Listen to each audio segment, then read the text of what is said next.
नमस्कार, मैं हूं एमडी माथुर। आप सबका स्वागत है। आइए हम ले चलते हैं आज़ादी के पहले, जब जाति प्रथा अपने चरम सीमा पर थी और दलित मजलूमों को बेइज्जत किया जाता था, उनकी बहु बेटियों को बेइज्जत किया जाता था। उस समय एक कवि पैदा हुए, आदम गौडवी, जिन्होंने लिखा चमारों की गली में। ले चलते हैं आपको हम चमारों की गली में। आइए हम उस प्रसंग पर चलते हैं और उस कविता को आप तक प्रेषित करते हैं। नमस्कार दोस्तों, आप सबका स्वागत और अभिनंदन है।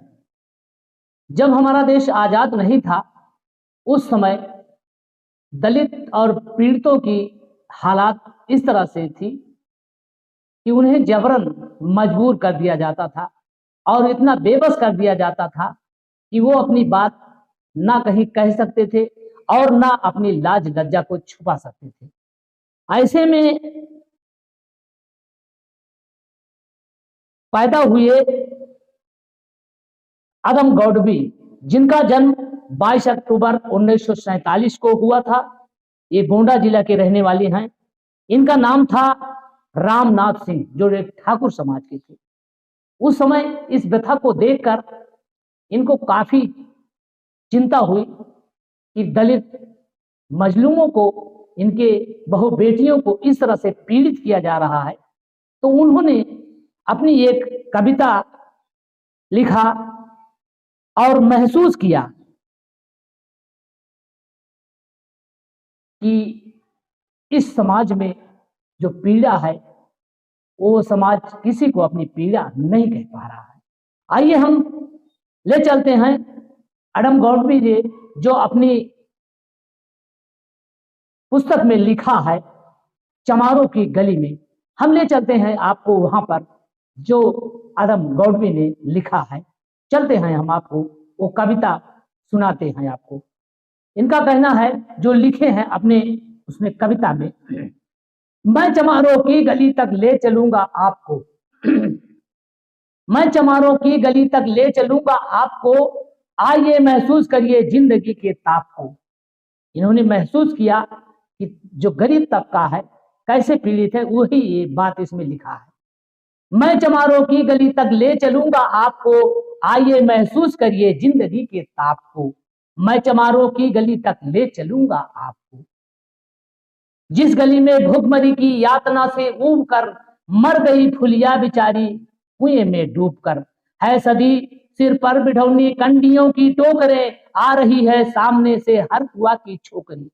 चल रही है छंद के आयाम को देती दिशा, मैं इसे कहता हूं सरजू पार की मोनालिसा।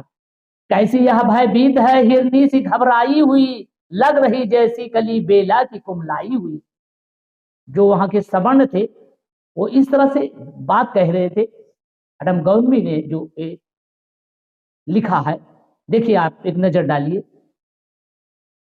जिस गली से भूखमरी की यातना से ऊब कर मर गई फुलिया बिचारी कुएं में डूब कर। है सदी सिर पर बिछोड़ी कंडियों की टोकरे, आ रही है सामने से हर कुआ की चोकरी। चल रही है छंद के आयाम को देती दिशा, मैं इसे कहता हूं सरजू पार की मोनालिसा। कैसी यह भयभीत है हिरनी सी घबराई हुई, लग रही जैसे कली बेला की कुमलाई हुई। कल की को वह कल को यह बाचाल थी पर आज कैसी मौन है, जानते हो इस खामोशी का कारण कौन है। यही सावन के दिन हर को गया था हाट को, सो रही बूढ़ी वो सारे में बिछाए खाट को। डूबती सूरज की किरणें खेतली थी रेत में, घास का कट्टल लिए वो आ रही थी खेत से। आ रही थे वह चली खोई हुई जज्बात में, क्या पता उसको कि कोई भेड़िया है घात में। होनी सी बेखबर पुष्ट बेखर हाहों में, मोड़ पर घूसी तो देखा अजनबी की बाहों में। चीख निकली थी तो ओठों से भी घुट कर रह गई, छटपटाई पहले फिर ढीली पड़ी फिर ढह गई। दिन तो सरजू पार के कछारे में था, कब का ढल गया, वासना की आग में कौमार उसका जल गया। है उसी दिन से हवेली हंस रही थी मौज में।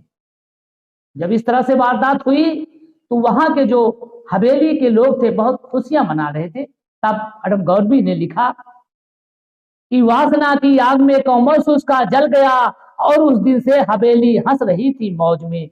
होश में आई तो कुष्ठा, होश में आई तो कुंठा भी, पिता की गोद में जुड़ गई थी भीड़, उसमें जोर था सैलाब था। उसमें इतनी भीड़ जुट गई, इस बात को देखकर जो दलित समाज गरीब समाज के थे वहां पर काफी भीड़ जुट गई। लेकिन आगे कहना है कि जुड़ गई थी भीड़ जिसमें जोर था सैलाब था, जो भी था अपने सुनाते, जो भी था अपनी सुनाने के लिए बेताब था। बढ़ के मंगल ने कहा काका तो कैसे मौन है। एक मंगल नाम का आदमी आता है और कहता है कि काका तुम मौन हो, इस तरह से जो व्यथा हो रही है इस पे भी चुप हो। मंगल बोलता है कि जो भी अपनी सुनाने के लिए बेताब था, बढ़ के मंगल ने कहा तू काका कैसे मौन है। पूछ तो बेटी की आखिर ओ दरिंदा कौन है, कोई हो संघर्ष से हम पांव मोड़ेंगे नहीं, कच्चा खा जाएंगे जिंदा उनको छोड़ेंगे नहीं।